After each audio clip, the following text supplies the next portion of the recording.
Hi folks, I'm Ashraf Ingora. I'm a language and soft skill trainer, life business and parenting coach. English breakfast with Ashraf में आज हम question tag का अध्ययन करेंगे। इसे दो पार्ट में अध्ययन करेंगे। पार्ट 1 अभी मैं आपको बता रहा हूँ ये वीडियो, उसके बाद पार्ट 2 दूसरा वीडियो आएगा। क्वेश्चन टेक को टेल क्वेश्चन भी कहते हैं। इनका इस्तेमाल इनफॉर्मली अनौपचारिक बातचीत में और दोस्तों के बीच में फ्रेंडली लेटर्स में बहुत ज़्यादा किया जाता है। ऐसे वाक्यों में कथन की पुष्टि के लिए जो बोलने वाला व्यक्ति है खुद एक प्रश्न, छोटा सा प्रश्न का पूरक प्रश्न लगा देता है।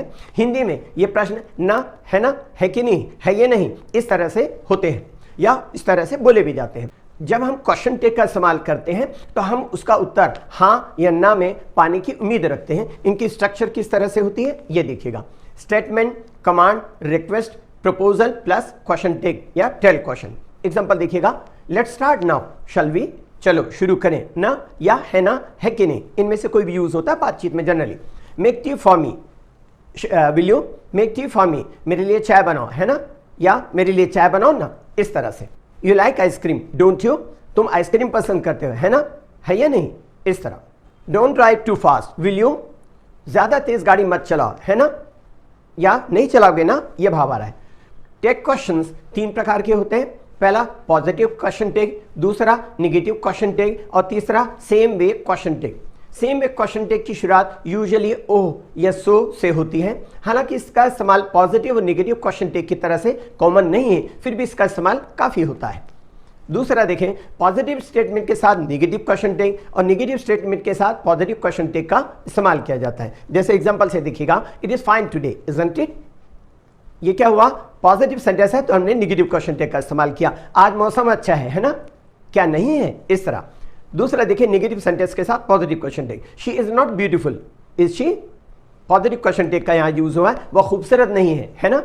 आगे देखिएगा, oh you are busy, are you, same way question tag है ये। मैं ओह आप मसरूफ मतलब व्यस्त हैं, क्या है, इस तरह। सेम वे क्वेश्चन टेक द्वारा बात करने वाला व्यक्ति अपनी प्रतिक्रिया या रेस्पॉन्स व्यक्त करता है कि वह समझता है, उसे एहसास है, बात में रुचि है, या आश्चर्य चिंता व्यक्त करता है, या कुछ रचनाओं में से व्यंग का भाव व्यक्त करने के लिए भी प्रयोग किया जाता है।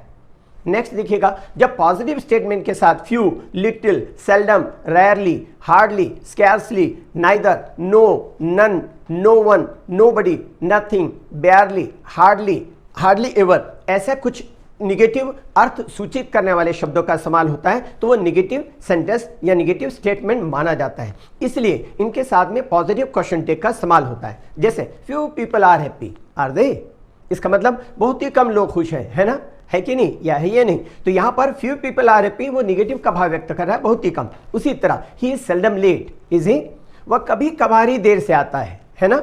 फ्यू और लिटिल निगेटिव है और अ फ्यू और अ लिटिल पॉजिटिव है। इसलिए निगेटिव क्वेश्चन टेक का इस्तेमाल इनके साथ किस तरह से होता है देखिएगा। A little progress has been made, hasn't it, sentence क्या है, a little progress has been made, hasn't it, थोड़ी सी ही तरक्की हुई है ना, इस तरह। आगे, a few people new the answer, didn't they, कुछ ही लोग उत्तर जानते थे, है ना, है ये नहीं, या क्या नहीं जानते थे, इस तरह।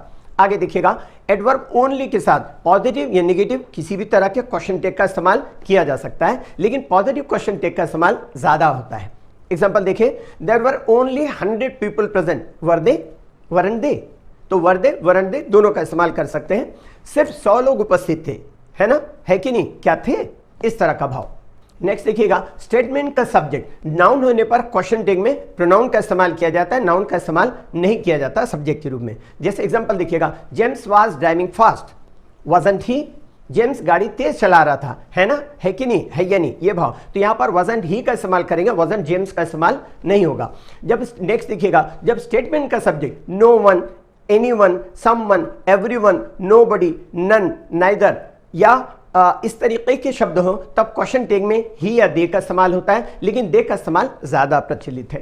एग्जांपल देखिएगा, anyone can do it, can't they या कांट ही, तो कांट दे का इस्तेमाल जो होता है वो ज्यादा प्रचलित है, दोनों का इस्तेमाल किया जा सकता है, कोई भी इसे कर सकता है ना, है कि नहीं, या है या नहीं, इस तरह। Neither of them complained, did they, उनमें से किसी ने भी शिकायत नहीं की, क्या किया, या, है ना, इस तरीके से। जब स्टेटमेंट का subject all of, none of, some of, most of, everyone of, either of, neither of us, them, you etcetera होता है, तब क्वेश्चन टैग में वी या दे और यू का इस्तेमाल करते हैं। एग्जाम्पल से क्लियर होगी बात। All of us have seen this film, haven't we? हम सब ने इस फिल्म को देखा है ना, है कि नहीं? इस तरह। लेकिन जब स्पीकर उसमें खुद को शामिल नहीं करता तब दे का इस्तेमाल होता है। जैसे on the return journey some of us lost the way, don't they? इसका मतलब सफर से लौटते समय हम में से कुछ लोग रास्ता भूल गए, है ना, है कि नहीं? इस तरह। आगे देखिए, all of them have had lunch, haven't they? उन सब लोगों ने दोपहर का भोजन कर लिया है ना, क्या नहीं किया है? मतलब ये क्वेश्चन टैग का यूज हो गया। All of you know his address, don't you? आप सब उसका पता जानते हैं, है ना, है कि नहीं? इस तरह। जब स्टेटमेंट का subject there, this, that, those, these वगैरह होता है तो क्वेश्चन टैग का सब्जेक्ट किस तरह से होगा, इसको मैं एग्जांपल से समझाता हूं। सब्जेक्ट ऑफ स्टेटमेंट और सब्जेक्ट ऑफ क्वेश्चन टैग। तो स्टेटमेंट का सब्जेक्ट जो होगा और क्वेश्चन टैग का सब्जेक्ट क्या होगा, ये देखें। सब्जेक्ट अगर मान लीजिए स्टेटमेंट का सब्जेक्ट देयर है तो क्वेश्चन टैग का सब्जेक्ट भी देयर होगा। स्टेटमेंट का सब्जेक्ट अगर दीज या दोज है तो क्वेश्चन टैग का सब्जेक्ट दे होगा। स्टेटमेंट का सब्जेक्ट अगर दिस और दैट है तो क्वेश्चन टैग का सब्जेक्ट इट होगा। और स्टेटमेंट का सब्जेक्ट अगर मान लीजिए वन है तो क्वेश्चन टैग का सब्जेक्ट भी वन होगा। नथिंग, समथिंग, एनीथिंग, एवरीथिंग, अगर ये सब्जेक्ट है स्टेटमेंट का तो क्वेश्चन टैग का सब्जेक्ट होगा इट। एग्जाम्पल देखिएगा, this is the best book, isn't it? इसका मतलब यह सबसे अच्छी किताब है ना। That is your bike, isn't it? वह तुम्हारी बाइक है ना।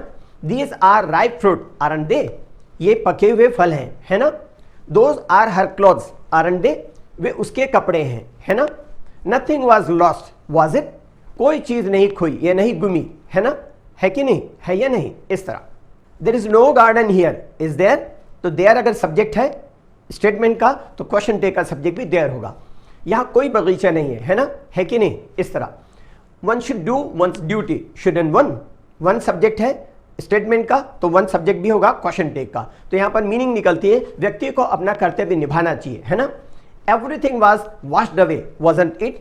Everything was washed away, wasn't it? हर चीज बह गई, है ना, है या नहीं? आगे देखिए, स्टेटमेंट के आई एम के लिए क्वेश्चन टैग में कोलोक्वियल स्टाइल मतलब बोलचाल की भाषा में आरंट का इस्तेमाल किया जाता है, क्योंकि एम आई नॉट ज्यादा फॉर्मल लगता है और एम नॉट का शॉर्ट फॉर्म एमंट नहीं होता। यूज के लिए यूजंट का इस्तेमाल करते हैं या डिडंट का इस्तेमाल करते हैं। एग्जाम्पल देखिए, आई एम ऑनेस्ट, आरंट आई?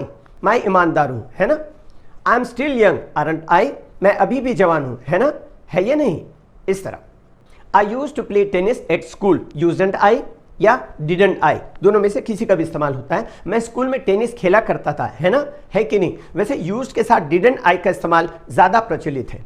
आगे देखिएगा, जब स्टेटमेंट में नीड या नीडंट आता है तब क्वेश्चन टैग में डोंट या डजंट आता है और नीडंट के लिए नीड का इस्तेमाल होता है। एग्जांपल से क्लियर होगी बात। She needs a glass of water, doesn't she? आगे देखें, वह एक गिलास पानी, उसे एक गिलास पानी चाहिए, है ना, है या नहीं? इस तरह। We needn't hurry, need we? हमें जल्दबाजी या जल्दी करने की जरूरत नहीं है ना, क्या जरूरत है, यह भाव है। You needn't worry, need you? तुम्हें फिक्र करने की जरूरत नहीं है ना, क्या है? इस तरह से। इंग्लिश के लिए आप मेरे channel English breakfast with Ashraf and soft skill के लिए Ashraf the mover and shaker को लाइक, शेयर एंड सब्सक्राइब करें। कमेंट सेक्शन में कमेंट करें, बेल आइकॉन प्रेस करें और मेरी बुक जरूर पढ़ें। Thanks for watching.